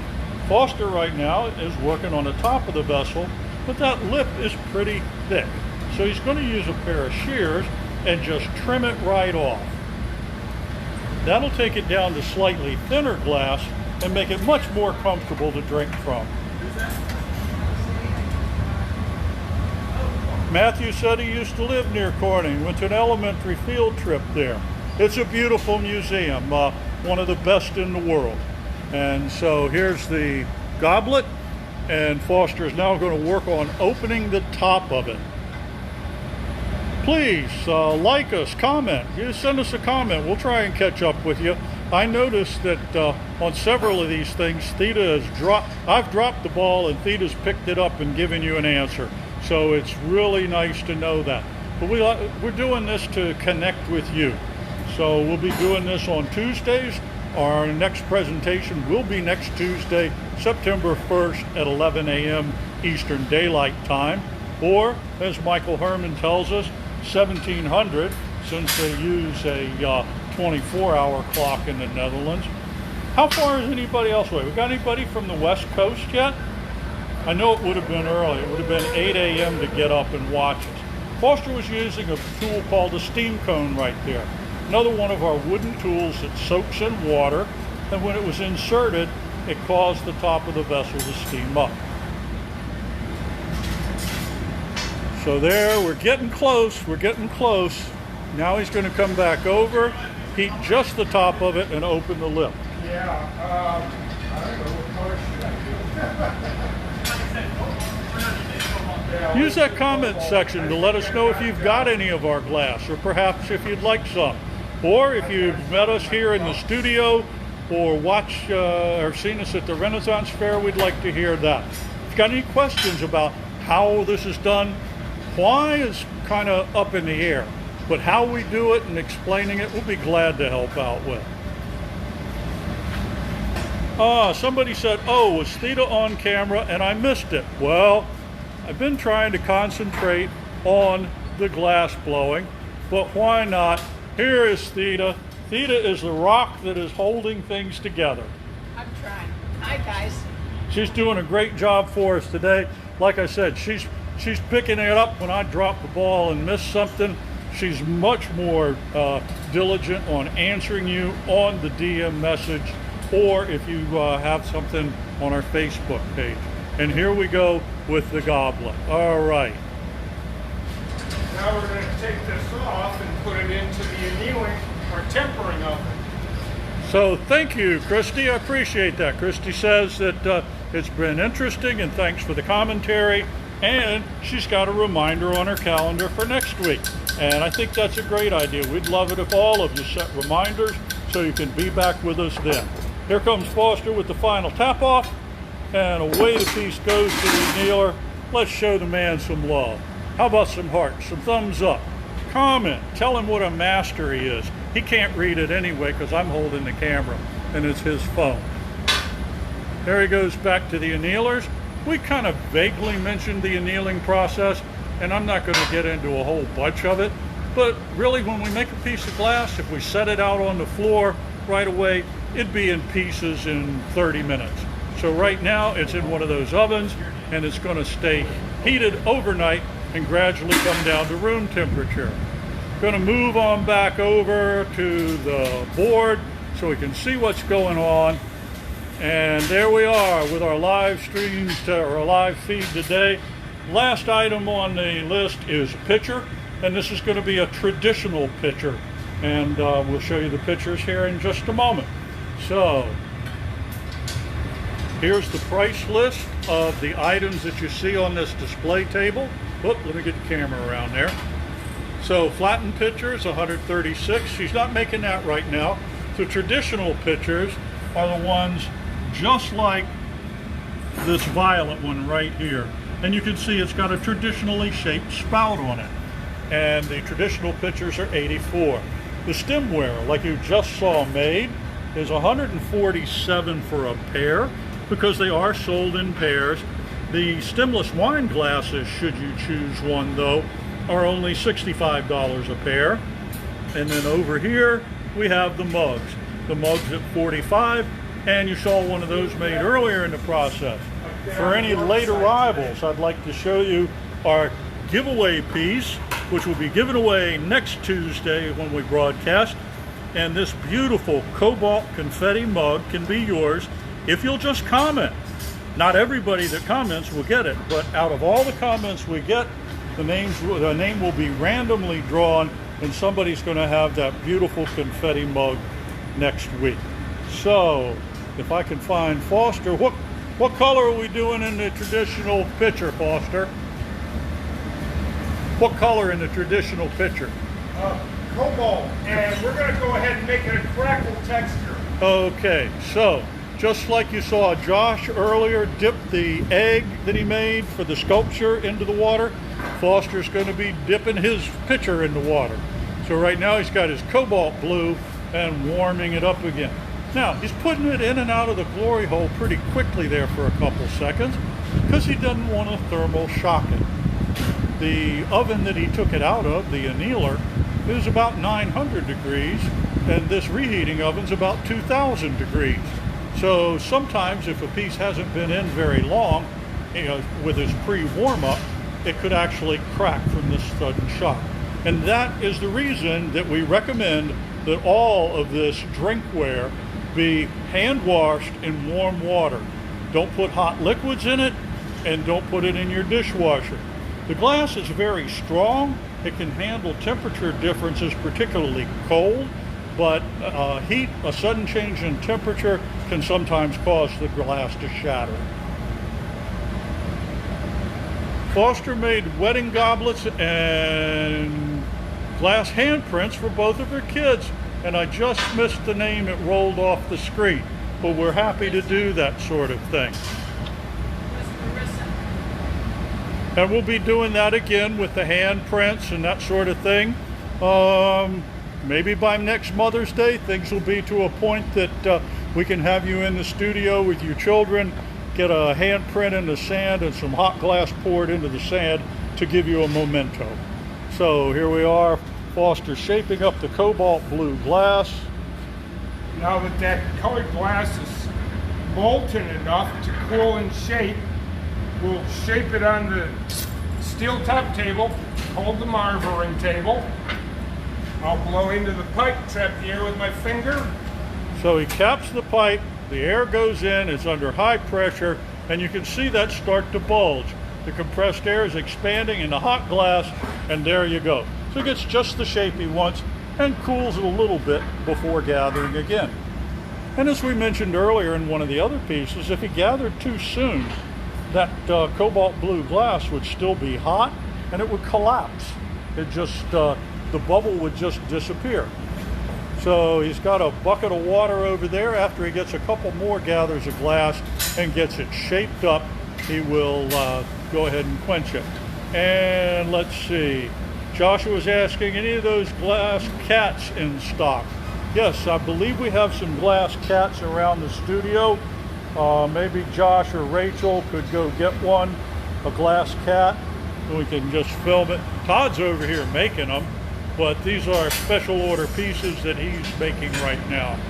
Here comes Foster back with a gather of glass.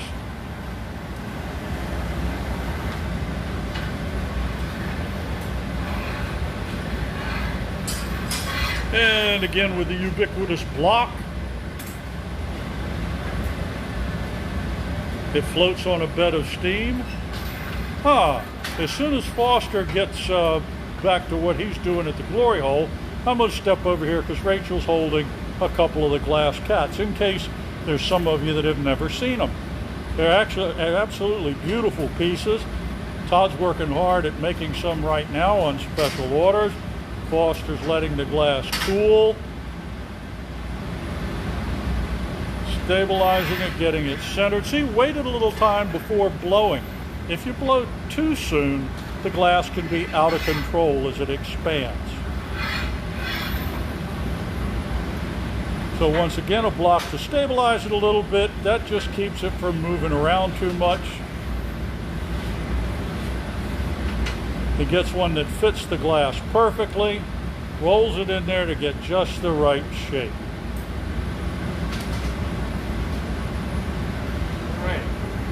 All right, where'd Rachel go? Here's Rachel over here. Got the cats? I got the cats. Oh, here we are. Sorry about that fast turn. These are the cats. So, yes, we do have glass cats in here, in addition to all the live ones that roam around the studio. Beautiful coloration in that. Todd's our cat specialist, and he has a really great eye for color. He's gotten so good at this, he can actually pretty much approximate the color of the cats. My favorite is when he does like the tabby. They really look good. All right, more glass on the pipe for Mr. Foster. And time to shape it up with a block and get it stabilized. See how it's moving all around? And it's honestly a little bit lopsided. But that's because of the gathering process. Now, as soon as he gets done with his block, we've got perfect symmetry. You can see it begin to cool a little bit. And once again, the introduction of some air. Ah, he's going to take a reheat. Now, why would he take a reheat now? Well, because the core was a little bit colder than the outside. So he's going to equalize the temperatures. What's the core? The inside, the first gather, helps to support the second gather. There you go. Matthew says, you know the old saying, people with glass cats shouldn't throw glass cats. Very good. Very good. I don't imagine they land on their feet. Foster's marvering the tip, and I'm going to get the glass cat out of his way. And again, this is to cool it. So we do zone heating on some of these pieces at different points. We want to make sure that the heat's concentrated.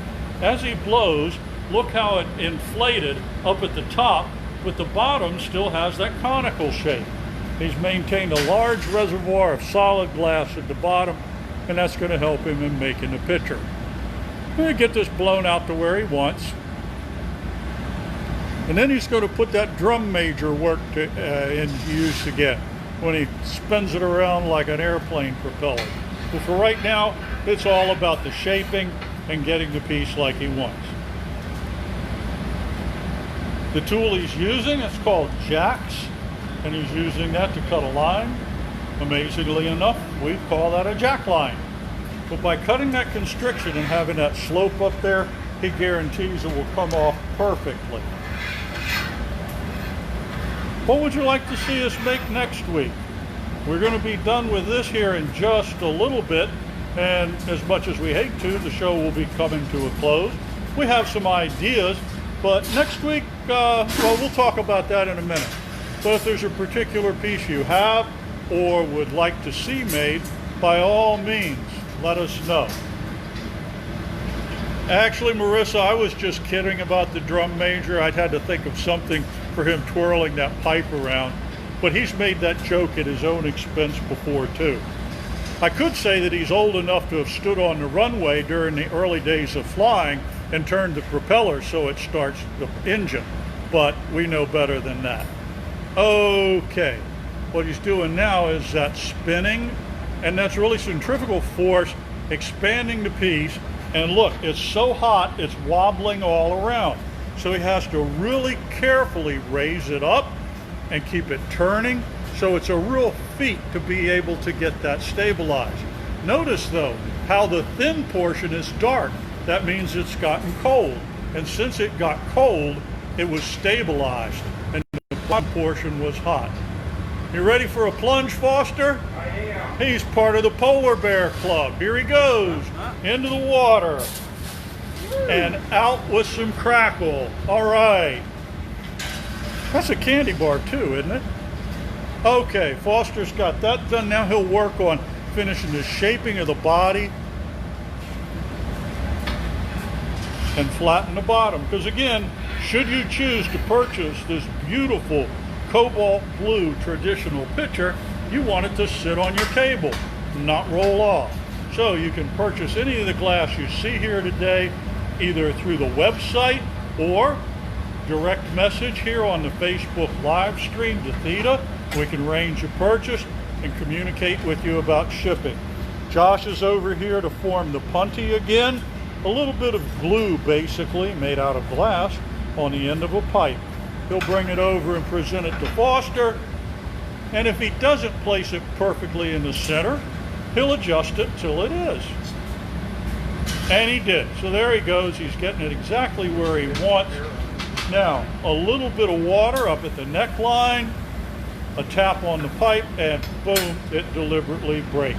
So sometimes we get our intentional breaks.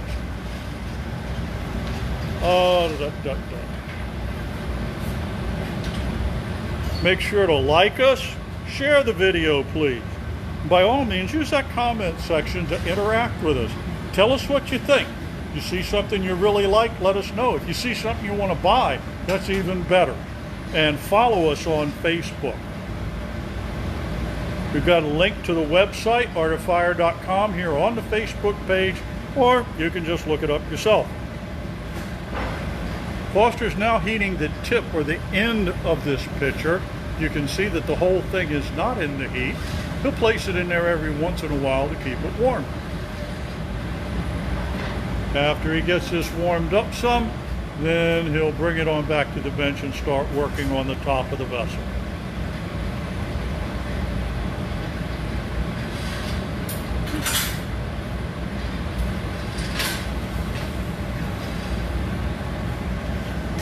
You can see by that bright orange glow, the heat is concentrated in the end of the vessel. Closed up a little bit. Sometimes it happens. But being the experienced glass blower that he is, Foster will just take care of that. Yeah, right. Just like that.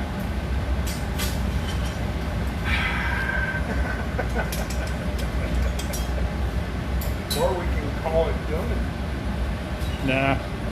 So it happens sometimes, okay? This is live, and this is what it's all about.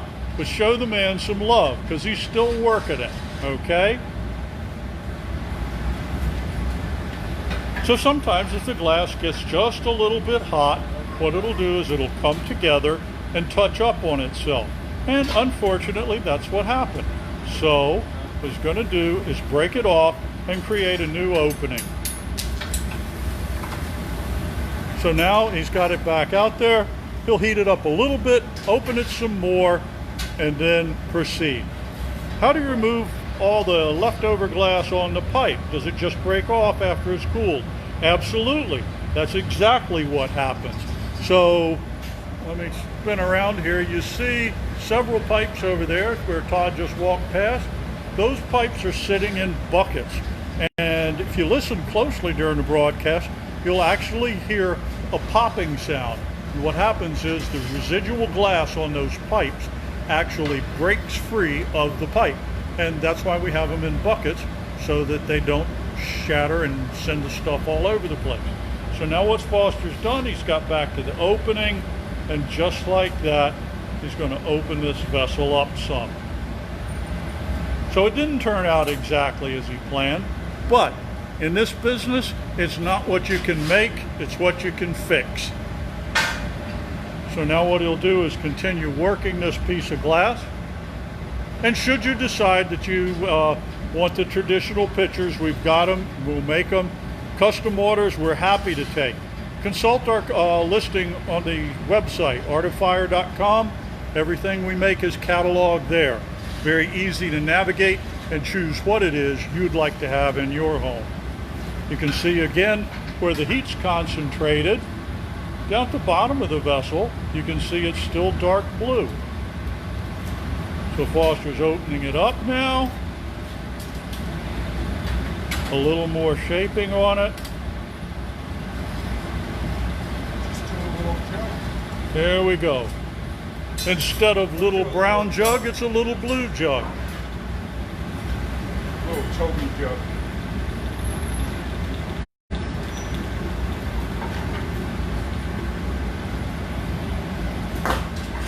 Okay, so now they're going to put a spout on this. And to do that, Foster will use this little carbon bar that's sitting on his bench. and he'll take that and place it where he wants the spout.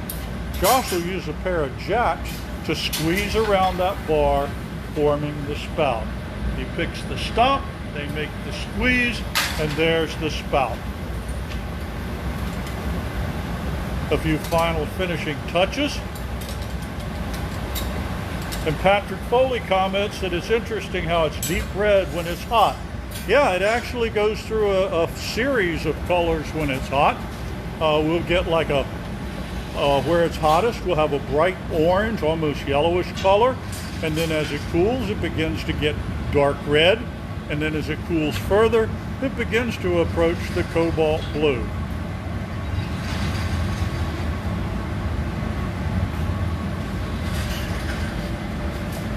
So here's a chance to own a completely unique piece. This is a little bit shorter than what Foster typically makes for a traditional mug. But if you choose to have the one that you just watched being made, DM, get in touch with Theta on the direct messaging of the Art of Fire, and this beautiful mug, this beautiful picture can be yours. Same as before, he'll snip it free. Josh turns it so he can attach it.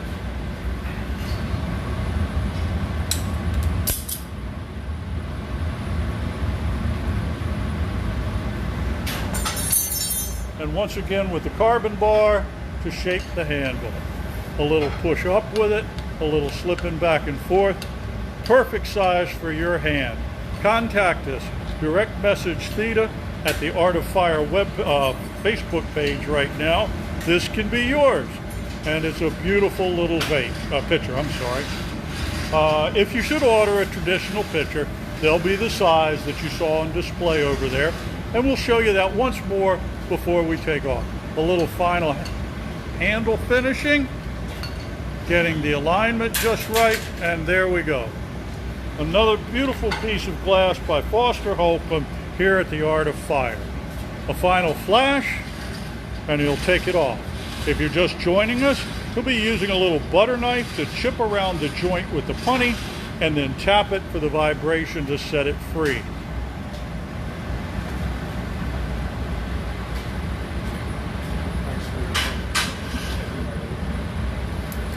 So he taps around that joint.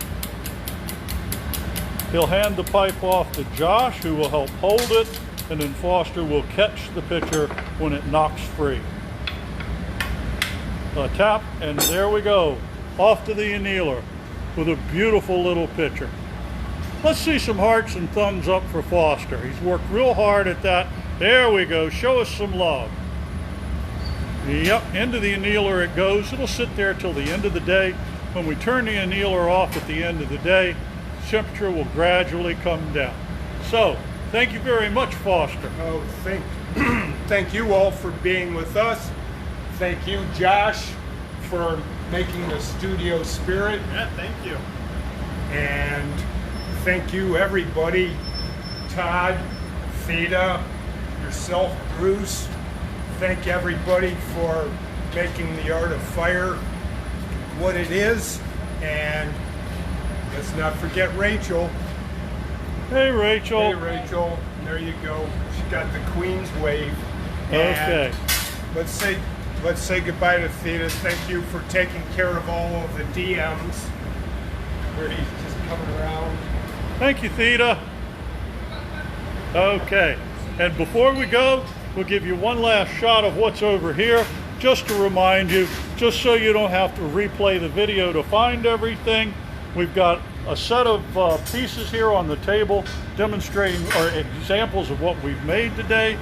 Here's a price list, flattened pitchers, traditional pitchers, stemware sold by the pair, stemless wine glasses are sold by the pair, and then there's mugs.